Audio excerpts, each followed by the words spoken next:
Right, we have started the recording. Welcome everyone to today's webinar on the Vermont Broadband Equity Access and Deployment, or VT-BEAD program. This is a workshop on a revised request for applications, which has been updated to comply with the National Telecommunications and Information Administration's restructuring policy notice released last month. So I'm going to pass it off in just a minute to our colleague Lucy Rogers to talk about our revised request for applications and changes to our program in more detail. But just as a reminder for why we're all here, BEAD is part of the Infrastructure Investment and Jobs Act of 2021, and nationally it provides over $42 billion to expand high-speed internet access. The Vermont Community Broadband Board, our team here, is administering Vermont's allocation of $228.9 million to help bring broadband access to all Vermonters. And the NTIA originally approved Vermont's initial proposal for implementing the BEAD program in 2024. So that is the basis of the previous pre-proposal and full proposal periods that VCBB held earlier this year. As you know, on June 6, 2025, NTIA released the BEAD restructuring policy notice that replaces previous guidance and restructured the program. And so to align with the policy notice, or PN, we recently published a draft revised request for applications to align with the PN and to restructure our program as a result. So I'm going to pass it off to our colleague Lucy Rogers, who will talk a little bit more about today's workshop. Thank you, Christina. And so just to recap, we are here because of the restructuring policy notice that was released by the NTIA on June 6th. That notice had a number of changes to the BEAD program. VCBB held a webinar on June 26th to go over kind of the content of the restructuring policy notice. That webinar recording and the slides are on the VCBB webpage. And so if any of you were unable to make that webinar, I definitely recommend checking it out, and that will give you some of the background about what was in the notice on June 6th that NTIA released. This workshop today is focusing specifically on the changes that have been made to Vermont's request for applications as a result of the June 6th restructuring policy notice. So just to kind of share, just to give you a sense of what this is and what this isn't, we will be focusing on the changes. So there's a large portion of the RFA that has not changed. We're assuming that most people at this workshop are familiar with the original form of the RFA.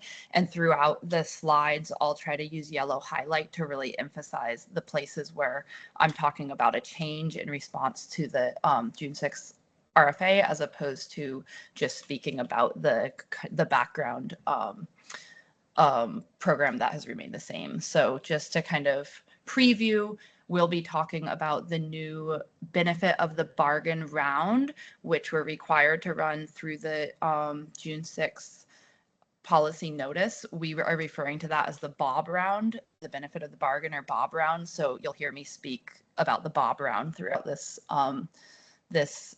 workshop, and then we'll talk about the technology neutral approach that's required in the new policy notice. We'll talk about some of the requirements that have been eliminated and some additional guidance that's been released. And then, of course, we'll talk about the timeline moving forward. Thank you, Kay. So abbreviations and acronyms, this is a list that should look familiar to most of you. I just wanted to point out two new ones, which is the BOB, as I said, the benefit of the bargain round. And then the PN is how we're abbreviating specifically the restructuring policy notice that the NTIA released on June 6th. Just to make sure everyone has the link handy, the updated request for applications has been posted on the VCBB website, so you can use this link to get there. And then pages 4 through 7 of the RFA include all of the abbreviations, acronyms, and definitions. So I would recommend, if you don't have the RFA open, you might want to have it open throughout this workshop, and then you can refer back to definitions, because I'm not planning to go through all of the definitions now in this moment.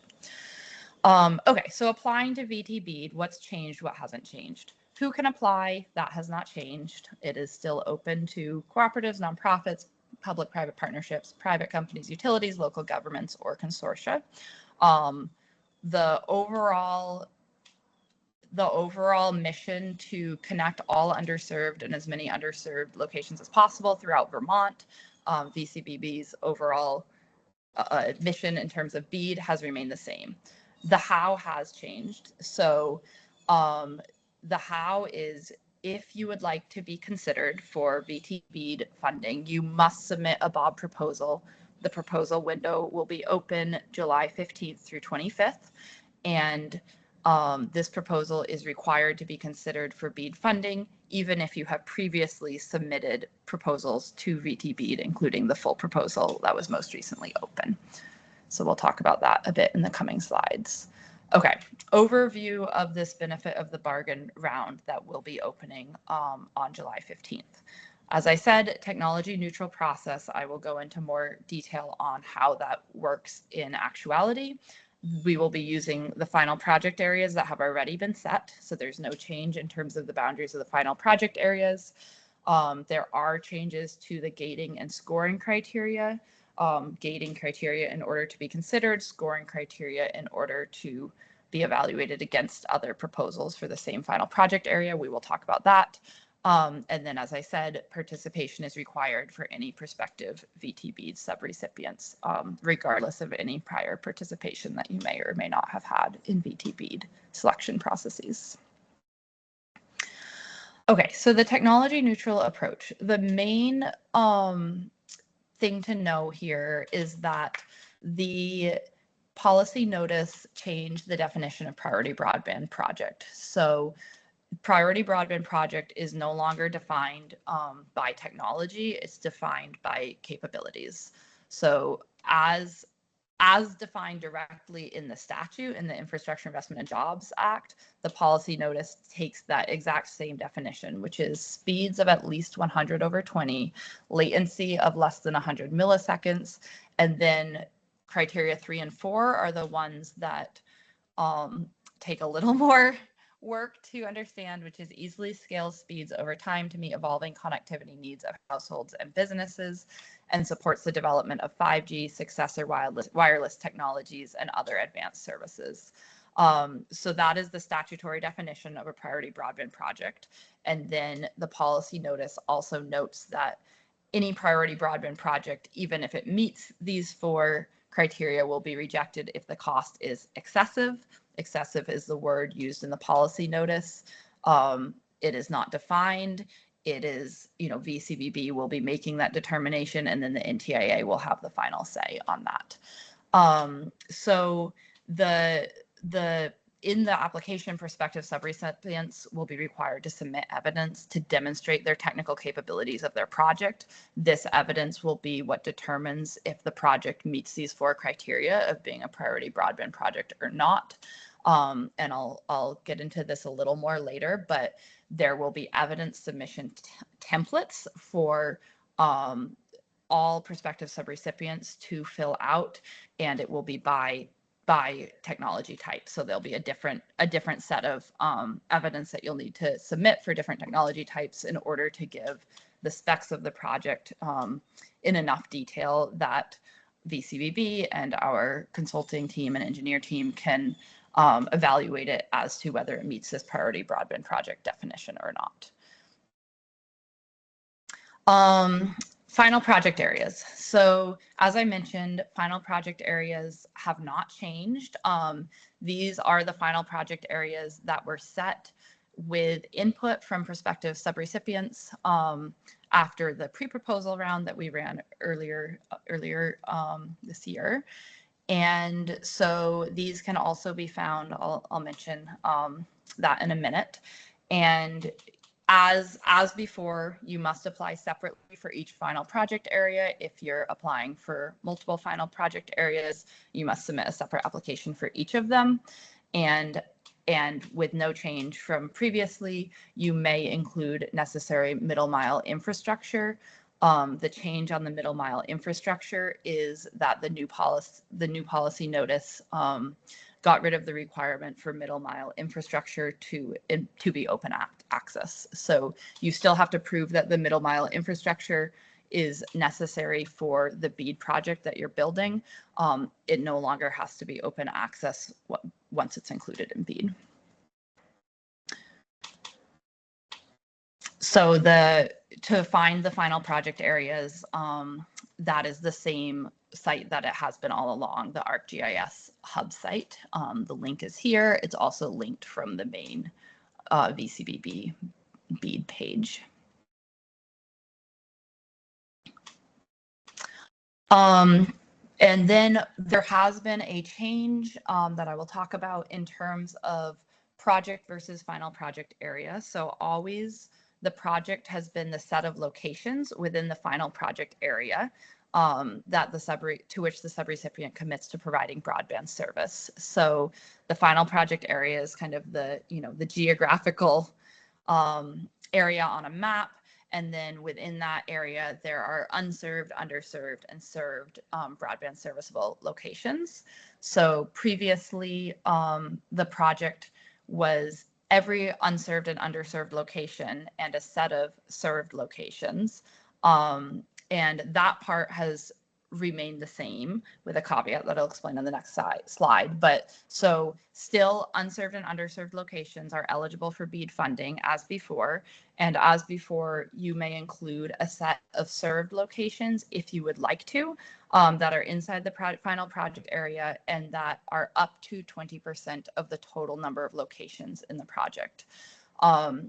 So also as before, the intent is that including served locations neither advantages nor disadvantages your likelihood of being chosen as a prospective subrecipient. It's an option if you need to include those locations to make the project work, but we will not give you additional credit for serving locations that are already served. We'll be comparing the cost of the project to the number of unserved and underserved locations. We also will not penalize the choice to include served locations.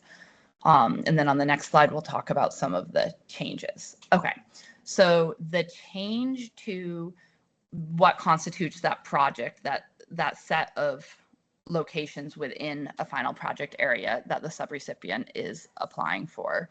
The change is that with the new policy notice, prospective subrecipients may propose to exclude unserved and underserved locations that they determine are excessively high cost. Again, excessively high cost was not defined. However, what I would tell prospective subrecipients is that it is still the responsibility of VCBB under BEAD to provide a plan for serving every unserved location and as many every unserved location and as many underserved locations as possible. So in comparing different proposals to each other, the choice to, even if excessively high cost locations are removed, that might bring down the per location cost, but VCBB will still need to consider what the cost would be to serve those excessively high cost locations because they still will need to be served in order to meet the requirements of BEAD. So in order to facilitate that kind of creating an apples to apples comparison between proposals, VCBB still will require an estimate of what it would cost to reach the excluded locations, also to understand kind of the justification behind why they have been considered excessively high cost, but will understand that the proposal itself does not, that the proposal is to not include those locations in the project. We'll move on now to, and I'm sure that there are questions and we'll have plenty of time for questions at the end. So I just want to say that now. We'll move on to talking about gating and scoring criteria, what has and hasn't changed. So the general definition of gating and scoring criteria has not changed. Gating criteria still are defined as the evaluation criteria that must be satisfied in order to even be considered eligible for BEAD funding. If you do not make the gating criteria, you may not receive BEAD funding absent an NTIA waiver, regardless of how attractive the proposal otherwise is. Scoring criteria, on the other hand, are evaluation criteria that compare competing proposals for the same final project area, and determine ultimately which ones are selected. So those definitions are the same. What's new is that only proposals that are within 15% of the lowest cost proposal will be able to be scored for each final project area. So there also are changes to the gating and scoring criteria, which I'll get into in the coming slides. But in order to be scored, you must be within 15% of the lowest cost proposal. There may be an opportunity to bring your project within 15%, but that is up to VCBB's discretion, kind of depending how close it is. But in order to be guaranteed to be scored, you must be within 15%.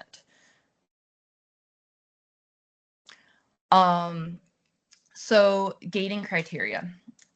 Some of these have remained the same: managerial and operational capacity, financial capacity, with the slight caveat that there was additional guidance in the policy notice for low Earth orbit satellites and in terms of what the letter of credit looks like in that instance. So if your proposal falls under that category, I would definitely recommend looking at the policy notice and making sure that you understand that new guidance. You still have to comply with relevant laws, policies, and requirements to disclose information on ownership and other public funding, and to have the technical capability to complete the project. What has changed is the low-cost broadband option and the middle-class affordability option. The middle-class affordability option has been eliminated. The low-cost broadband option has been functionally eliminated. So as required by statute, prospective subrecipients must still present their low-cost broadband option that they are choosing to provide. However, it is no longer, there's no longer a template for what that option would look like, and there's no longer a specific price associated with it. So meeting that, it's been functionally eliminated in the sense that meeting that criteria means simply describing what your low-cost broadband option will be.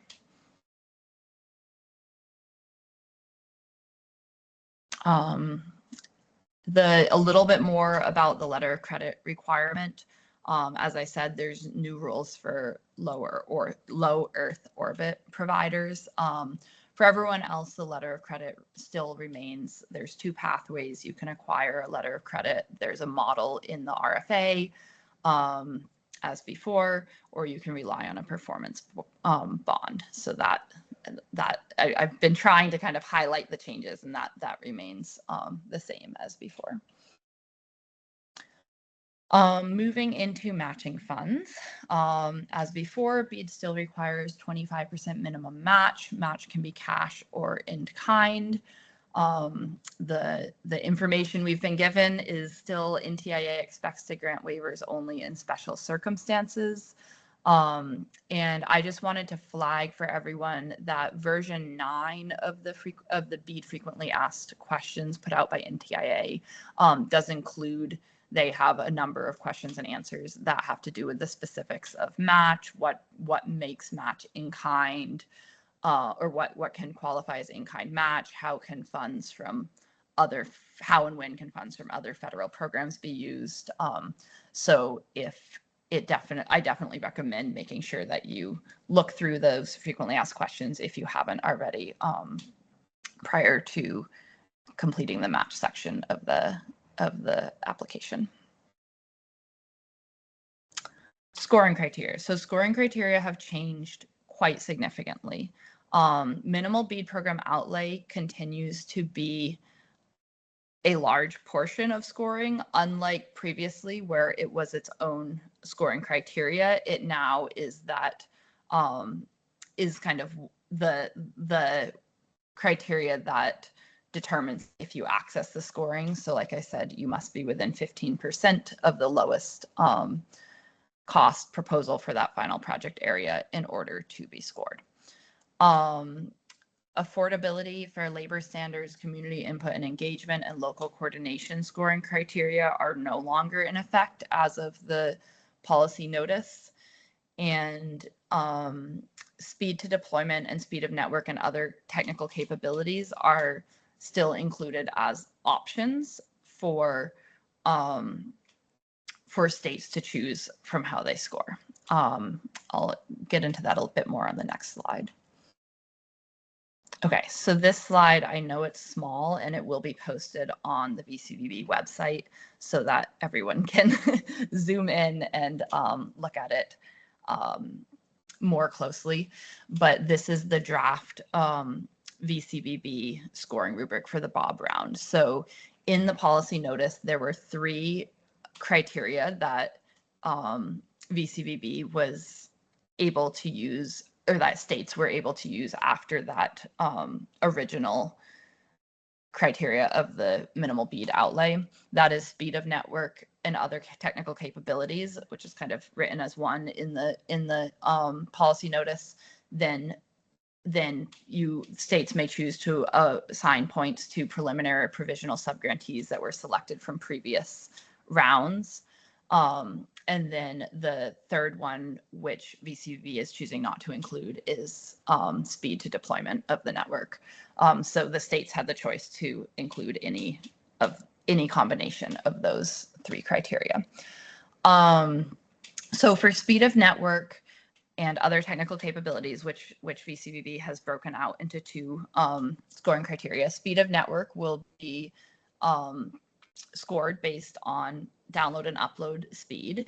And of course, it's both identified speed and then the evidence that's provided of the technical capabilities will be used to verify that that projects can reach the speeds that they've been that they've written down that they can reach. For other technical capabilities, this has to do with how the BEAD funded network can accommodate increased capacity and service demands in the future over the 10-year federal interest period. So this is going to also be judged based on the evidence that's provided of the technical capabilities of the technology that's chosen for that project area. And so this will be rated as low, medium, or high based on technical review of the information provided by the prospective subrecipient. Preliminary and provisional subgrantees is based on the gating and scoring that's been conducted for the previous full proposal round. So in the previous full proposal round, the prospective winners were not necessarily notified, and the NTIA has made it clear that, you know, in order to have been a preliminary subgrantee, it doesn't need to have required notification that a preliminary subgrantee had reached that status. It just has to require that the entity in the state had reached the point of decision of who the preliminary winner for that project area would be. Okay, I just wanted to quickly touch on primarily the changes have been elimination of questions. That has been by far the biggest change that you'll see as you're working through the Bob application. So because the majority of the changes are elimination, I wanted to just quickly highlight what you'll expect to see as new questions, just so that everyone is prepared for that. The biggest addition is these evidence submission templates that I mentioned. The link is here if you want to preview them on the VCBB website. And these will be different ones for different technologies. If you are using a mix of multiple technologies, you will just submit all of them for each of the technologies that you're using. And that will be used to assess the network capabilities. Secondly, because of this new option in the policy notice to exclude excessively high cost locations from your project within a final project area. Of course, you will need to attach a file of any such locations that you are choosing to exclude, as well as the estimated cost to reach them in order to both justify that they are excessively high cost and help VCBB conduct apples to apples comparisons of the same set of locations that VCBB must ultimately create a plan to serve. There are also additional questions about the miles of fiber that will be deployed and the jobs that will be created by the project. Those are questions that are in the final proposal, which is submitted by VCBB to the NTIA. Oops, Kay, do you mind just going back for a second? Those are, that will be in the final proposal submitted to the NTIA. And so these questions are added into the BOB proposal round to make sure that the information is collected that will be needed later. And then there's a new template for the matching funds table, which is just to make sure that there's no more information than we had originally asked for, but making sure that it's clear what information is needed and that it's provided to VCBB in a thorough and usable way to try to cut back on any need for curing after the applications come in, because the timeline will be very tight. Okay, the submission process is the same. It's through Amplifund. For those of you who submitted the full proposal during the full proposal round, it will be the same submission process. The really important note here is please make sure to use your existing account. This does not mean there will be no new accounts created unless this is your first time applying for BEAD through VT-BEAD. Okay, I'm going to touch on the selection process. We are nearing the end, and I appreciate the questions in the chat, and I will make sure that we get a chance to go through them at the end also. Unless, yeah, I mean, Kay, Alexi, that's what makes the most sense, right? Maybe I just have a couple of slides left. Yes, so I agree. I'll finish them up, and then thank you for putting the questions in the chat, and we'll make sure that we go through them.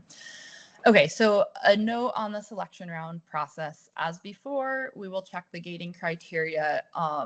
There will also be a more thorough check now around categorizing projects as priority broadband or not, due to the fact that that definition is now quite a bit more complicated than previously. It was quite a bit more easy to see if a project was all fiber, it was priority broadband.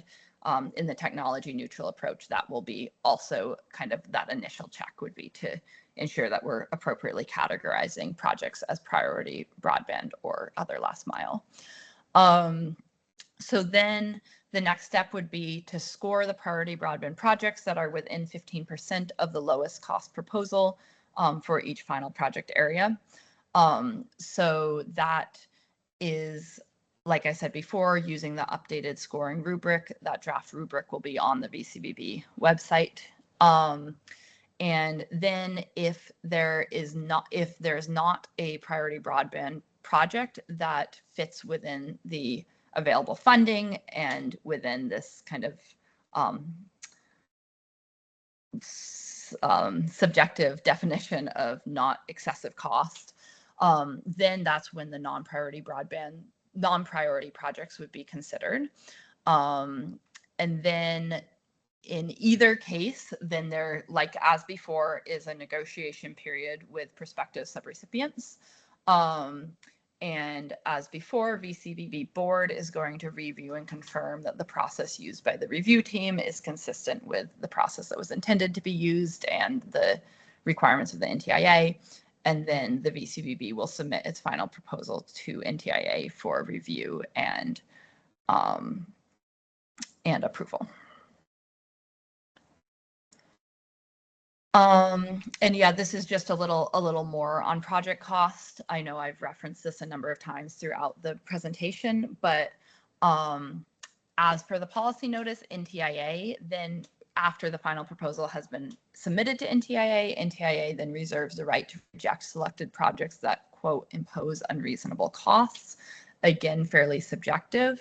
The policy notice gets rid of the mandate to use an extremely high cost threshold, extremely high cost per location threshold, and instead prefers this impose unreasonable costs criteria. Just to give you a sense of how VCBB intends to apply that, VCBB intends to use a similar process and principle to what was intended with the prior extremely high cost per location threshold process. So the EHCT had been intended to be set separately and iteratively for each final project area. Separately and iteratively meaning each final project area may have a different extremely high cost threshold than other final project areas due to different geographies, different available broadband solutions, different needs, and iteratively meaning that as negotiations take place, the negotiations happening in other final project areas could in fact impact positively or negatively the amount of money available in a different final project area, as the ultimate goal and requirement is to serve every unserved and as many underserved locations as possible throughout the state. So VCBB intends to continue using a similar process, which is to continue looking project area by project area at the available funding, the available solutions, and recognizing setting different kind of thresholds per the project area depending on the specifics of that area, and also recognizing that it may change for each project area throughout the negotiation process as other negotiations and other project areas impact the total amount of funding available. Ultimately, VCBB must find a solution for the whole state, all unserved and as many underserved locations as possible. So that end goal has not changed. And that is ultimately what is used to kind of measure what is unreasonable costs. All right, finally, the slide we've been waiting for. So the policy notice sets an extremely aggressive timeline, and maybe starting at the end here makes sense as a result of that. Just looking at the end at that September 4th deadline, that is the deadline for VCBB to submit the final proposal to NTIA for BEAD funding. So that was set as 90 days from the June 6th policy notice. And the deadline kind of working backward, the timeline working backwards from that is extremely aggressive in order to meet that deadline. So we are here at July 9th in the RFA webinar. July 15th to July 25th is the open window for the BOB proposals. Like I said, every applicant must submit, every prospective subrecipient must submit those proposals. If you choose to keep everything unchanged from your prior submission, that is completely okay. But you still do need to submit in the BOB round in order to demonstrate that that is your intention and that that is still your proposal. Then July 28th through August 22nd, that is when the scoring, review of gating criteria, review of priority broadband project, scoring, negotiation is happening. I also did want to note that we are in a quiet period already for BEAD. That began back with the pre-proposal process, meaning that for prospective subrecipients who are not in a consortium with each other, we're in a quiet period around discussions of BEAD with each other or with the public. And then August 26th to September 2nd is the mandated public comment period for the final proposal. And then there will be a fast turnaround and it will be submitted on September 4th, as previously mentioned. Okay, that was a lot of information. I'm ready for questions. I also wanted to point out for future questions that you might have after this webinar, that there is the RFA comments and questions form. It's linked here. It's also on the website. And that is just so you know that it continues to be monitored. It sends a notification when a new form submission comes in. So it's definitely your your comments and questions will get seen and will get responded to if you use that form. And then, as always, there's the general VCBB.BEAD email at vermont.gov email address, which is also regularly monitored and responded to. Kay or Alexi, are you running the questions? Thank you, Lucy. That was a lot of information. So I'm going to start with the questions in the chat, and then we can take additional questions if you want to share verbally or in the chat. So our first question is from Rob. Is the greater than or equal to on the 0 point line supposed to be less than 100 megabytes per second instead of greater than? And that's referring to the secondary scoring criteria. So I know I would this imagine actually, the answer is yes, but let's take a, No. I think it was an earlier slide. It was this slide. I think that it just looked like a typo there on that 0 points line. No, it's not a typo. It is there to indicate that 0 points are awarded for meeting the minimum standard. Okay, great. Thank you. hey, thank you. That's a good question because that actually came up internally today. So thanks for your clarification, Alexi. Ellie had a question about, does jobs retained equals jobs created, meaning if jobs would be lost if not awarded, is that relevant? So we added just a parenthetic explanation in the actual application form that what we're looking for here and what we believe this is a requirement for the final proposal from NTIA. What we believe they're looking for is jobs created as a direct result of the construction.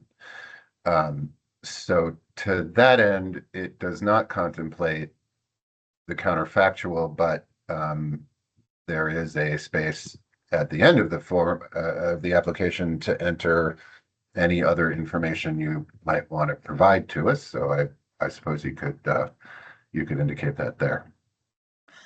Alexi, can I just piggyback on that and say, just so that everybody is clear, those new questions about miles of fiber and jobs created are not used to choose prospective winners, to distinguish between applications. It is just collecting information that VCBB would then need to pass on to the NTIA, just so that everybody is clear on that.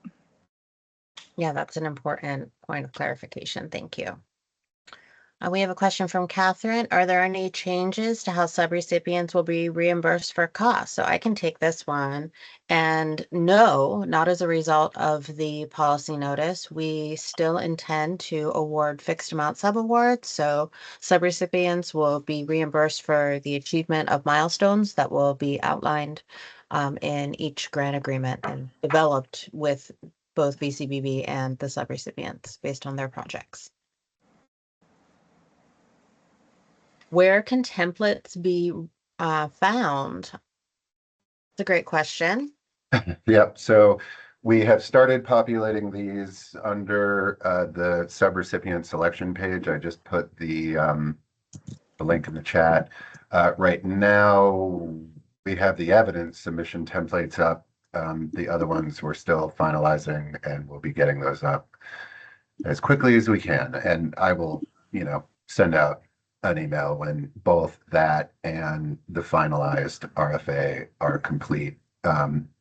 In relation to that, we wanted to hold that open in case we got questions in between posting it and prior to now that might have sparked a clarification or change.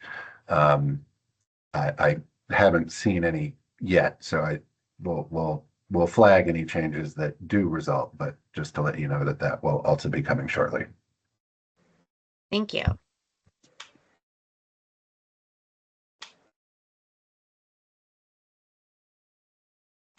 I'm going to stop presenting. If anyone wants to hop on and ask any additional questions, you're welcome to do so either in the chat or hop on video.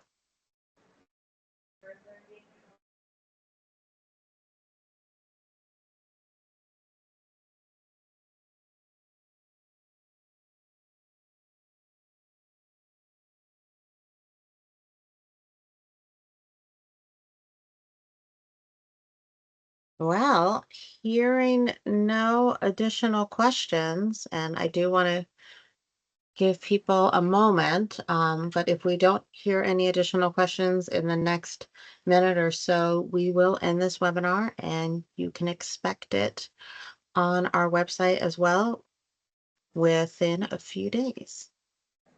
Yes, Lucy. I just wanted to add one more piece. So I saw the question of where can the templates referenced be found, and I know Alexi mentioned about the technical templates. I just wanted to say that the letter of credit, the model letter of credit, is an appendix to the RFA, which is posted on the website. Great. We have an additional question from Brendan. Does this proposed project plan to, well, okay, there is a question that says, does this proposed project plan to serve any CAIs in the final project area at speeds capable of at least 1 gigabyte per second, symmetric, and latency less than or equal to 100 milliseconds? Is this a yes or no question? And will a list of CAIs be provided? The answer there is that this is, again, actually another one that we do have to put in the final proposal. We went back and forth quite a bit on whether to include this in the application or not. It is a yes/no question. And then if yes, then you upload your list. I think what you're asking for is, do we have a list of CAIs? And I believe that the answer is yes. And I suppose, and I don't know if Alyssa wants to jump in or we can get back to you, but that we could figure out how to do that.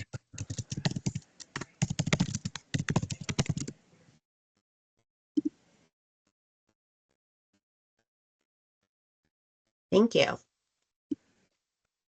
Going to give it one more minute.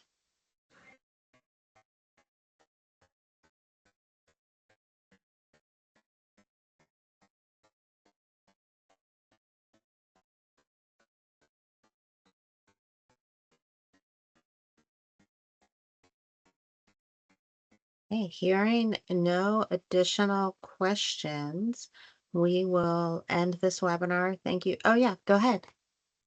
Ray? I is think it just saying goodbye? goodbye to Thank you. us. We'll say You were just goodbye to waving, Ray. everybody. And I'm Ray. going to go ahead and stop the recording. Thank you so